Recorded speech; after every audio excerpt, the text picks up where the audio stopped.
voici les étapes comment s'habiller pour un appel, possiblement Ebola.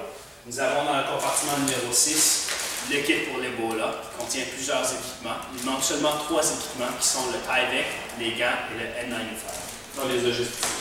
Exactement. Alors, la première étape sera de mettre les gants.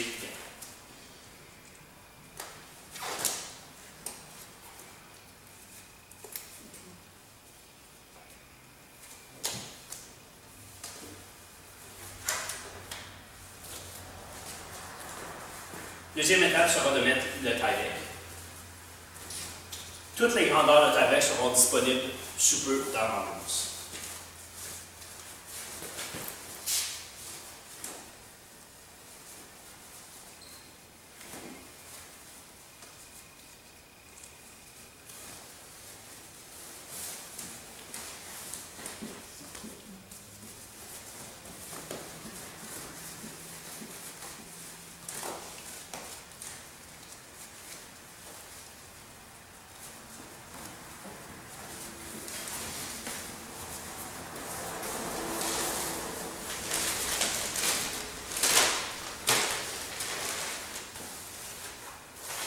Maintenant, le Tyvek mis, toujours s'assurer que le capuchon n'est pas installé. Ceci sera à la fin.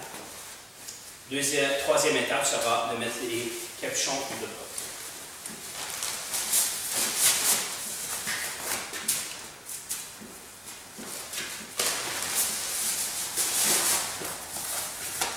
Le N95.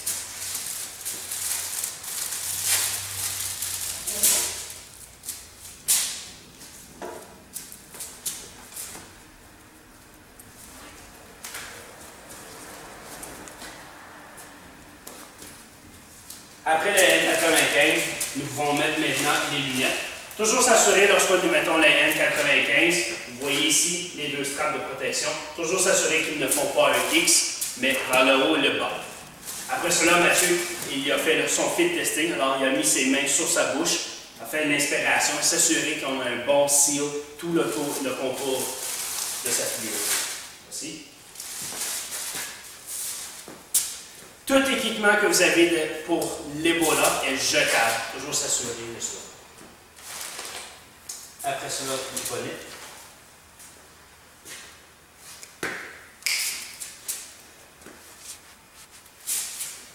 Après le bonnet, nous allons aller vers le capuchon.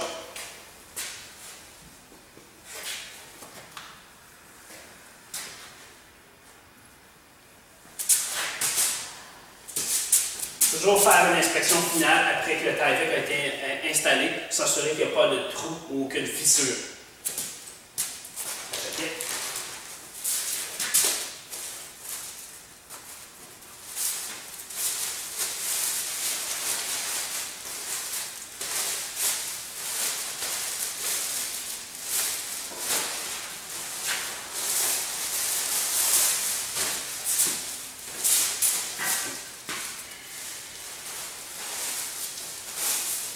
Une des étapes importantes durant l'installation de la jaquette de protection sera de s'assurer ici qu'elle est vraiment bien remontée, qu'elle couvre la peau.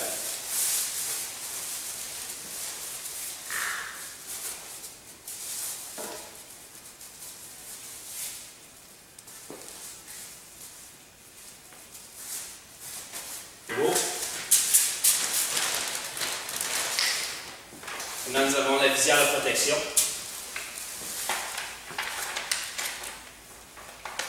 Durant l'installation de la visière de protection, on doit s'assurer qu'elle est sur les lunettes et non sur le front. Ceci créera un angle pour couvrir encore plus la peau. Les gants. Si vous avez utilisé des gants de grosseur moyenne, utilisez des gants d'une grosseur plus grande, alors des grands. Ceci n'est pas une course lorsque nous faisons l'installation des équipements de protection. On doit seulement s'assurer qu'ils soient bien installés.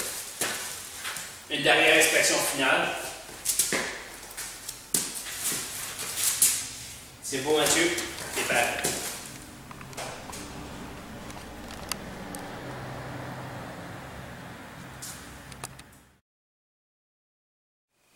Alors maintenant, nous sommes rendus à l'étape de décontamination. Nous avons ici notre zone de décontamination. Dans notre zone de décontamination, nous avons inclus aussi l'Axel Prévention. Nous avons aussi la couverture d'urgence disposable. Et nous avons Mathieu qui a fini son appel. Très important, la première étape que nous allons faire, c'est que nous allons faire un visuel sur Mathieu. Nous allons regarder s'il y a des liquides corporels.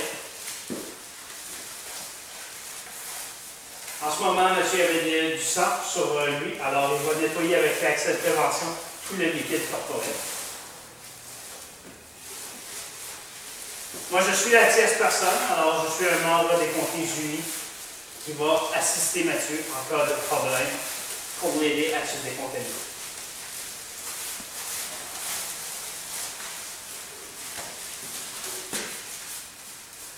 Nous allons fournir aussi une checklist. La checklist, vous la placez juste à côté de la zone de décontamination. Vous pouvez utiliser un objet s'il y a du vent ou quelque chose.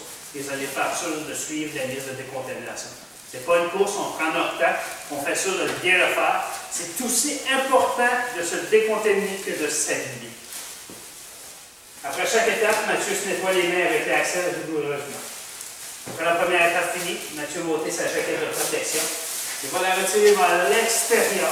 On cherche toujours vers l'extérieur pour ne pas contaminer le restant du taille. Durant cette étape, lorsque Mathieu est en train de retirer sa jaquette de protection, il va essayer de retirer ses deux gants en même temps. L'étape terminée, Mathieu se nettoie les mains rigoureusement avec l'Axel.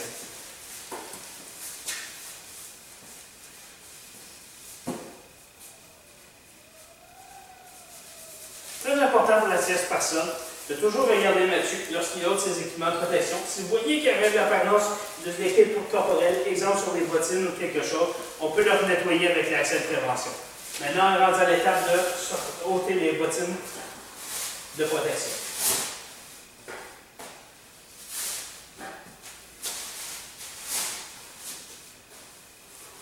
Comme vous pouvez voir, Mathieu va sortir tous ses équipements de protection vers l'extérieur de lui. Il va chercher à ne pas les retoucher.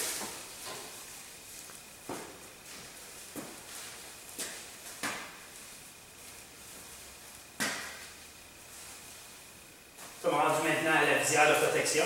Il va la prendre vers l'arrière, il va la retirer vers l'extérieur.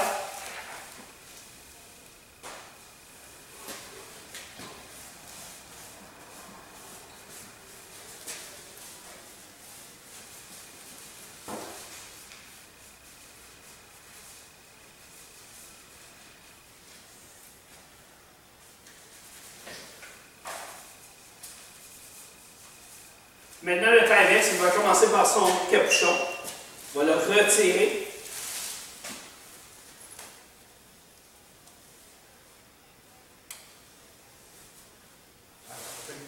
Ceci peut arriver. Tout ce qu'on fait, c'est qu'on continue à garder le plus de protection personnelle.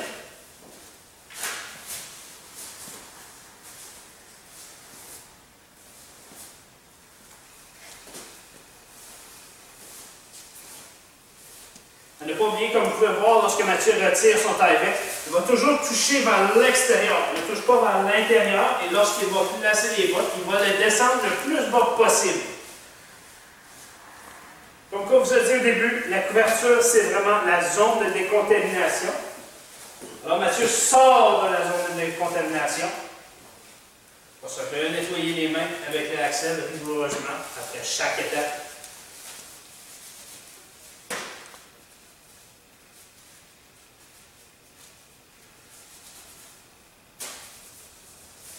Maintenant, il va ôter les lunettes de protection. Alors, vers l'arrière, vers l'extérieur. On va se renettoyer les mains rigoureusement.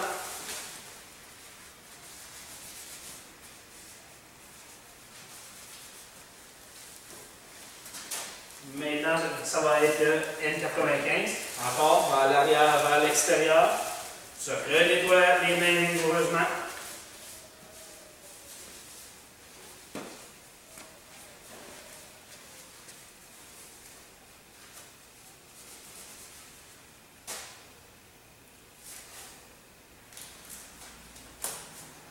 Maintenant, Mathieu a fini sa décontamination. sommes rendus à la troisième étape. Alors, nous allons disposer des agents contaminés. Alors, comme vous vous rappelez, nous avions ici notre zone contaminée. Donc, nous allons prendre la couverture d'urgence. Nous allons la ramener vers le centre. Nous faisons cela toujours en prenant précaution de ne pas toucher les agents contaminés.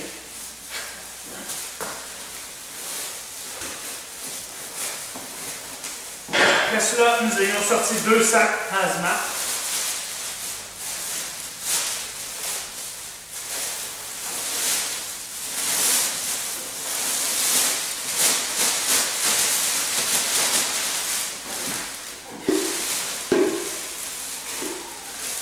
Après avoir mis le premier sac hazmat, nous allons nettoyer l'ouverture.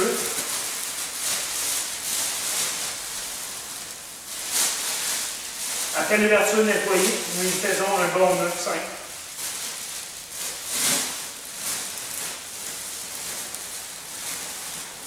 Toujours y faire 2 nœuds.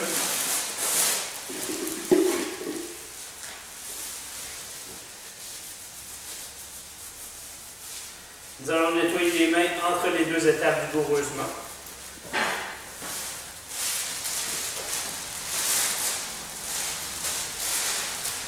Après les mains nettoyées, nous allons rentrer le deuxième sac.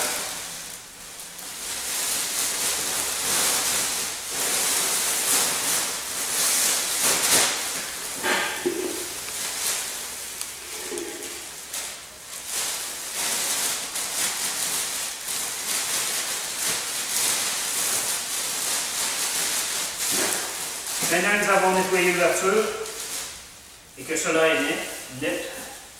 Nous allons nettoyer pour une dernière fois les mains vigoureusement. Jeter la dernière wipe de la salle de prévention. Venez faire un dernier nœud.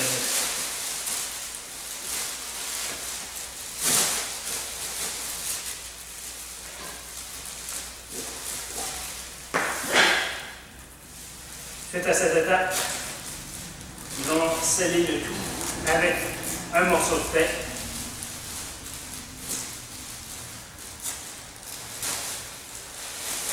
Sur le sac, il serait important d'écrire Ebola et d'aviser le superviseur à quel endroit est-ce que vous avez disposé les agents contaminés. Il est très important de disposer les agents contaminés à l'endroit même, alors à l'hôpital, et non les ramener dans l'ambulance et les disposer à la base. Merci de votre compréhension de cette formation. J'espère que ça vous a aidé.